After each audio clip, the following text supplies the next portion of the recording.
मालकानगिरी ओडिशा बंद प्रभाव दुकान बजार सहित स्कूल कॉलेज बंद रही। कांग्रेस कर्मी माने विभिन्न स्थान में पिकेटिंग करुछंती। ए संपर्क में अधिक सूचना देउछंती मालकानगिरी रिपोर्टर प्रसाद नायक। फकीरमोहन महाविद्यालय जबरी भाव में छात्री मृत्यु घटना को नहीं बर्तमान मालकानगिरी जिले में तार प्रभाव देखा भारत जोड़े ओडिशा बंद डाकरा देती कांग्रेस दल पक्षर जिले में संपूर्ण जिले में तार प्रभाव पड़ी। छात्री मृत्यु को नहीं बर्तमान आंदोलन ओह्लैंती कौन कहवा नहीं देखो आप जानते दीर्घ 24 वर्ष है नवीन सरकार शासन करुले बर्तमान मोहन सरकार आए दी जन जाक गोटे लाउर मंझी तो देखिए देखिए गोटे प्रकार प्राय लगुच किंतु दुखर कथा मोहन सरकार दीर्घ वर्ष गोटे वर्ष है बर्तमान से खाली आपंकर मध्यम देखु मुंड कंडार व्यस्त अच्छा सहित जो जगह गले खाइबार व्यस्त अच्छा सहित मीडिया सामने आसिक निज फोटो उठाइबार व्यस्त अच्छा सी आ देश शासन करने मतलब ना तेणु आम इस्तफा दाबी करुचु ये जो किसी दिन तले समयश्री विषय जो आत्महत्या कले से परिसर भितर कॉलेज परिसर भितर यहाँ तो लज्जाजनक कथा यहाँ को देखिकी सी स्वतःप्रद भाव में इस्तफा देवा कथा किंतु आज पर्यटन से बसुँच इस्तफा देना बर्तमान जिला तरफ आम बंद पालन होम राज्य कांग्रेस सभापति दायित्व निर्देश आप लक्ष्य करें संपूर्ण भाव में मालकानगिरी जिला आज ठप हो जाए। 24 वर्ष सरकार जी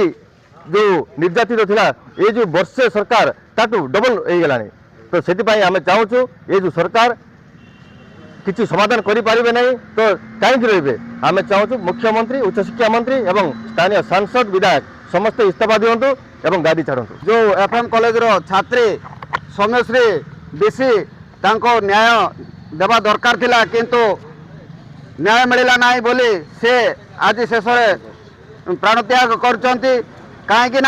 समस्त स्थानीय विधायक ठूर आरंभ कर सांसद मुख्यमंत्री उच्च शिक्षा मंत्री समस्त को ट्वीट माध्यम जनई किंतु ता कार्यकारी कले ना न्याय न मिलू बाध्य शेष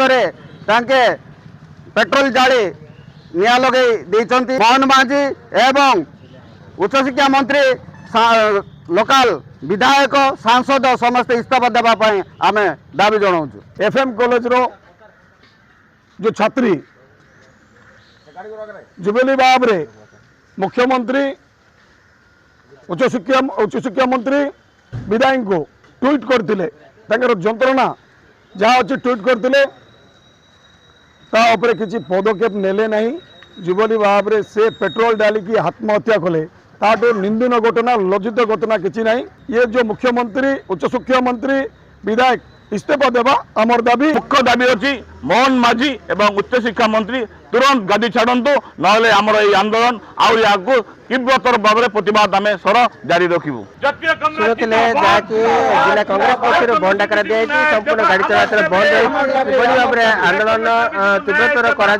देखुले आगामी दिन में जदि यार समाधान न कराए भाव में आहरी